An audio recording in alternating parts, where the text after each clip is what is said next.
ellos. Por otro lado, ayer terminó la temporada ciclónica correspondiente al 2022 y esto nos deja una tarea.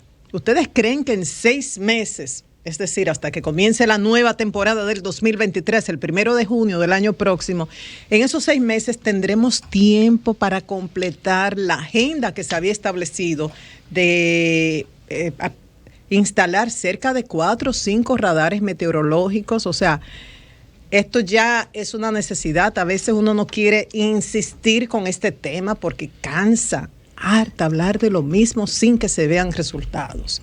¿Y por qué es necesario? Miren, ayer la Junta de Aviación Civil destacaba que por primera vez en un noviembre se había superado la cifra de 912,000 pasajeros transportados. Decía que en noviembre pasajeros transportados ida y vuelta, esta cifra aumentó a 1.217.928 pasajeros. Dice que de enero a noviembre se han transportado más de 14 millones de pasajeros. Para la Junta de Aviación Civil, esto es un logro de la aviación comercial en número de pasajeros transportados por vía aérea. Y ustedes saben que el turismo depende de esto y nuestra economía depende del turismo. De ser así, ¿por qué no dotar de más seguridad a los pilotos que nos traen, a las líneas aéreas, a las aeronaves, que nos traen estos pasajeros, que nos traen los turistas, que nos traen la diáspora? Porque ya se ha explicado que ese radar con que cuentan en las naves no es suficiente, que necesitan un radar meteorológico para poder ver con tiempo suficiente para hacer la maniobra necesaria y buscar alternativa el fenómeno meteorológico en tiempo real, intensidad y todo lo demás. O sea, esto se ha dicho. Entonces, para dar seguridad a la aviación es necesario. Y en cuanto a la temporada ciclónica, ¿ustedes recuerdan lo que pasó con Fiona? Y diferentes puntos de vista entre UNAMED, John Morales, y al final, ¿cuál fue la conclusión? Que contamos con un radar en Punta Cana, sí, pero han dicho que tiene un alcance limitado y acceso limitado. Y explican, este tipo de radares todo el público debe tener acceso, desde el ciudadano común, las autoridades, pilotos, todos deben tener acceso a esta información. Y no se obtuvo. Entonces vamos a esperar que nos afecte un fenómeno en la próxima temporada para quejarnos nuevamente de la falta de radares. Y luego está el tema del cambio climático. Por el cambio climático ocurren fenómenos como el del 4 de noviembre. El 4 de noviembre, esa inundación repentina, urbana, provocada por el cambio climático, eso está requete estudiado. Sorprendió a las autoridades. Con un radar, que esto es repentino, no se puede anunciar con mucha antelación, pero con 1 hora antes que se le hubiera dicho a los empleadores, despachen a los colaboradores, viene una lluvia intensa, habrán inundaciones urbanas, todo el mundo que salga de sus oficinas. Quizás hubiéramos evitado el número de muertes que tuvimos, cerca de 600 vehículos inundados, personas que tardaron 6-8 horas para poder llegar a su casa, hubiéramos evitado esto. Entonces, por todas las razones, por el transporte vía aérea de nuestros turistas, por los efectos del cambio climático, por esa temporada ciclónica que tenemos cada año durante 6 meses y cada vez más intensa, con fenómenos con mayor capacidad de destrucción que tenemos cada año por el cambio climático, hace falta este tema de los radares. Yo siempre digo, ya yo no vuelvo a hablar de esto porque ya cansa, pero hay que insistir. Por otro lado, otro plazo que se cumplió en el día de ayer, y esto los ambientalistas dicen crónica de una muerte anunciada. El tema de Valle Nuevo, ustedes recuerdan, en Valle Nuevo inició la intervención en el 2016, cerca de septiembre, que se dio a conocer la resolución, el entonces ministro de Medio Ambiente, Francisco Domínguez Brito.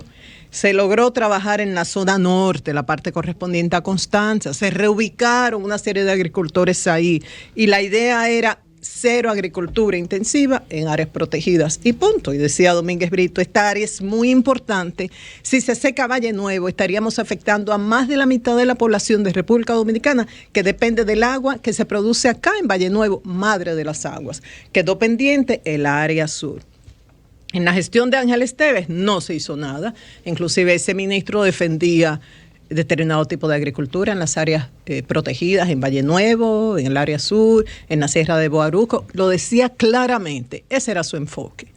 Entonces, ahora, bueno, el ministro Orlando Jorge Mera, que en paz descanse, retomó el plan de rescate. Y había una fecha hasta el 30 de noviembre para que los agricultores terminaran de cosechar ya los cultivos que tenían, las siembras que tenían ahí. Pero entonces ahora el Ministerio de Medio Ambiente dice, bueno, se cumple esta fecha, que es el cese definitivo de los productos de ciclo largo, y que habrá una reunión el 5 de diciembre, es decir, el lunes, con agricultores y representantes de la Asociación de Productores Hortícolas de la Horma, Asoproma, para negociar el pago a los ocupantes y eso. Entonces, ¿qué se dice? Se supone que hubo un censo. Este comunicado de Medio Ambiente habla de este censo, y con este censo se iba a determinar aquellos pequeños agricultores que viven en una condición vulnerable, los cuales deben ser compensados económicamente y deben recibir una asistencia. Pero hay otros que no, hay otros que se han aprovechado de algo que es patrimonio de todos para obtener cuantiosos beneficios económicos, y parece que los millones se están repartiendo entre todos los grupos. Por eso digo que es crónica de una muerte anunciada, porque los ambientalistas lo han dicho. Habrán más prórrogas, seguirán los cultivos. No es verdad que habrán desalojos ahora a un mes de un año preelectoral, y repartirán millones no solamente para los más necesitados, de recursos limitados, los más vulnerables, sino también para aquellos grandes agricultores y promotores de otros proyectos en Valle Nuevo que han sacado grandes beneficios con un recurso que nos pertenecen a todos. Y finalmente, un llamado a esa dirección de medicamentos de alto costo. Señores, hay 16 pacientes de cáncer de pulmón con el expediente ya entregado en este programa de medicamentos de alto costo que no han recibido el producto. Y hay mucha preocupación porque a ellos, como pacientes, les dicen, no, es que no hay medicamento. A los líderes de las diferentes organizaciones, yo conversé con Eduardo Hernández de la Fundación Un Amigo Como Tú, que agrupa a estos pacientes con cáncer, les dice, no, que es un tema de presupuesto o que no incluyeron este medicamento. Entonces, recordamos que cuando se trató el tema de las vacunas, que ya no se iban a necesitar, pero ya el país había pagado, se habló de una negociación específicamente con AstraZeneca, que dicen que es el único suplidor de este tipo de moléculas que utilizan los pacientes con cáncer de pulmón, que es uno de los más letales. AstraZeneca, el único suplidor, y ellos dicen, se negoció incluir este tipo de productos. Estos líderes de estas ONGs esperan que sí, pero el tema es que no le han dado respuesta. Y ya ustedes saben, una persona que necesita un medicamento que no puede fallar, pasarse tantos meses con expedientes depositados desde febrero y todavía no han recibido el medicamento, esto es grave. Como decía, el cáncer de pulmón es el más letal en América Latina y tiene un diagnóstico tardío en un 85% de los casos. Dice la OMS, la Organización Mundial de la Salud, que en la República Dominicana se diagnostican 200 casos cada año.